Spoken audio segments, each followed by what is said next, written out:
Party है, तो मैं जवाब मांगती हूँ राहुल गांधी जी से, कांग्रेस पार्टी से, क्योंकि वो INDA अलायंस को लीड कर रहे हैं। अगर कोई पार्टी खड़े होकर सनातन धर्म के अगेंस्ट बोलती है तो राहुल जी चुप रहते हैं। अगर कोई पार्टी खड़ी होती है पार्लियामेंट में और पूरे हिंदी पट्टी राज्यों का अपमान करते हैं, उनको गौमूत्र राज्य बुलाते हैं, तो भी राहुल गांधी चुप बैठते हैं।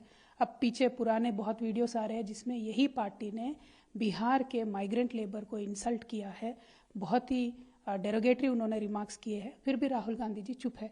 मैं राहुल गांधी जी से जवाब मांगना चाहती हूँ, ये सवाल करना चाहती हूँ उनको। आपने भारत जोड़ो यात्रा निकाला और आपने ये कहा कि मैं पूरे भारत को जोड़ना चाहता हूँ, लेकिन आपके इम्पॉर्टेंट अलायंस पार्टनर ऐसे बातें करते हैं तो आप चुप क्यों हैं? हमारे यहाँ हमारे मुख्यमंत्री जी KCR साहब जब पावर में थे, उन्होंने माइग्रेंट लेबर के इश्यू को लेके ऐसा बताया था कि माइग्रेंट लेबर हमारे पार्टनर्स इन प्रोग्रेस है। एक सम्मान माइग्रेंट लेबर को तेलंगाना में आज मिलती है क्योंकि नेता का ओपिनियन, नेता का जो राय है माइग्रेंट लेबर के तरह वो दिख के आती है। तो राहुल गांधी जी से मैं ये सवाल करना चाहती हूँ, आपका क्या राय है माइग्रेंट लेबर को लेके? कि आपके अलायंस पार्टनर्स कुछ भी बोल देंगे और चुप बैठेंगे आप?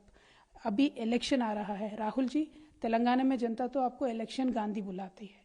अभी नेशनल इलेक्शन आने वाला है, एटलीस्ट अब तो आप जवाब दो, अब तो आप चुप्पी मत साधो, अब तो आप जिम्मेदारी ले लो आपके अलायंस पार्टनर्स की और ये क्लियर कर दो कि आप सनातन धर्म के अगेंस्ट नहीं हो, आप माइग्रेंट लेबर के हकों के खिलाफ नहीं हो। ये साबित करने का अभी वक्त आ गया है, आपको जवाब देना चाहिए।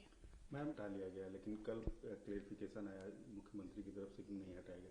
7 मंथ देखिए, हम लगातार यही कहते आ रहे थे कि कांग्रेस पार्टी इलेक्शन के समय में कुछ भी बोलती है, लेकिन इलेक्शन खत्म होते ही वो सारे वादे भूल जाते हैं। कर्नाटका में भी उन्होंने यही किया कि 6 गारंटी दे रहे हैं, ये है वो है, और उस पर कोई अमलावरी अभी तक ढंग से हुआ नहीं है।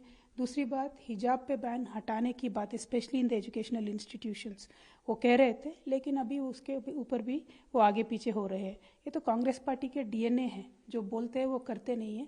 अब देश की जनता को डिसाइड करना है कि हमें कांग्रेस पार्टी का साथ देना है, नहीं देना है।